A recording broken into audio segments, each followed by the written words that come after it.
let's think about what non-forgiveness does. When we choose not to forgive, which is really the default, it's really easy not to forgive. It takes lots of effort, lots of time, lots of hard work to forgive somebody. It is a very difficult choice and often a process. But when we choose to forgive, we are restoring peace to our own heart and soul. We're restoring peace to a relationship.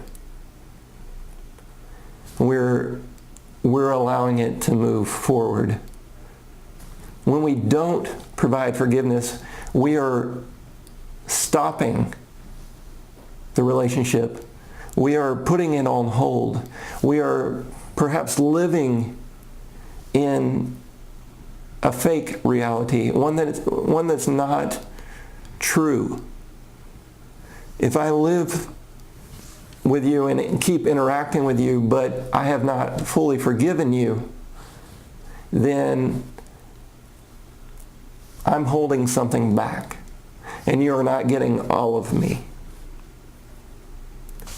You're not truly getting a second chance.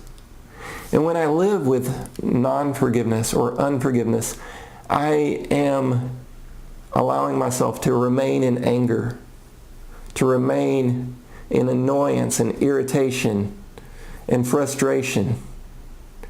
I remain in a mindset of discomfort and dis-ease.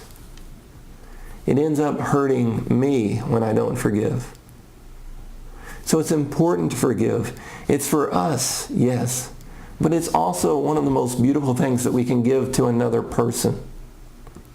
So when we forgive someone, we're saying, yes, whether or not you acknowledge your mistake, I see the humanity in you. I love the person that you are. And I want to move forward with this relationship not knowing for sure whether you will hurt me again. It's an amazing step forward with trust and faith in another human being. It is truly a gift. So the way we often think about forgiveness is to forgive others. And I've talked about that.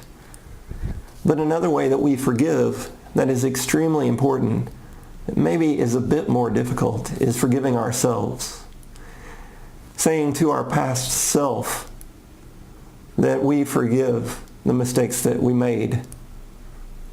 The things where we hurt ourselves, where we stepped on our own feet, where we ruined opportunities, where we ruined marriages, where it really isn't something we can blame on an external force. It's us that made the mistake. And we're often very difficult, very hard on ourselves. We are our own worst critic, and we need to be kind and gentle and show grace to ourselves. I often ask people working with me, clients, how would you, if you had made this mistake, if a friend of yours had made this mistake, what would you say to them? And they're often so much more gracious when they think about a friend doing it than when they think about themselves doing it. And when I say, okay, apply that to yourself, say those words to yourself, those words of forgiveness, those words of second chances, it's so difficult for us to wrap our minds around to be able to do that. For many of us, we do have maybe a God figure, a spiritual force in our life, a belief system that helps us model that unilateral forgiveness and that forgiveness of self, to realize that, hey, if the God of creation, for instance, forgives me, then how obstinate must I be?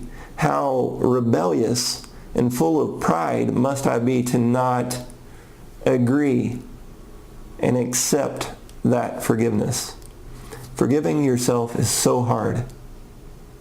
But it is our duty to forgive ourselves and to move forward with life. We don't get better if we stay trapped in the prison that we put ourselves in the jail, in the punishment. We don't move forward. We stay in prison. We stay in self-anger. We move into depression. We don't move forward. By forgiving ourselves, we give ourselves the opportunity to make things right, or at least to make things better. I often ask clients, how long do you want to punish yourself? A week? A year? 5 years? We've often done horrible things. Things that maybe we don't feel are worthy of forgiveness. And so we punish ourselves. I encourage you to work on that and to realize that in many ways we're often prideful when we don't forgive ourselves. We're saying, I'm going to keep punishing myself. And we take away the opportunity for doing good in other people's lives. We take away the opportunity for improving our situation, for getting it right next time.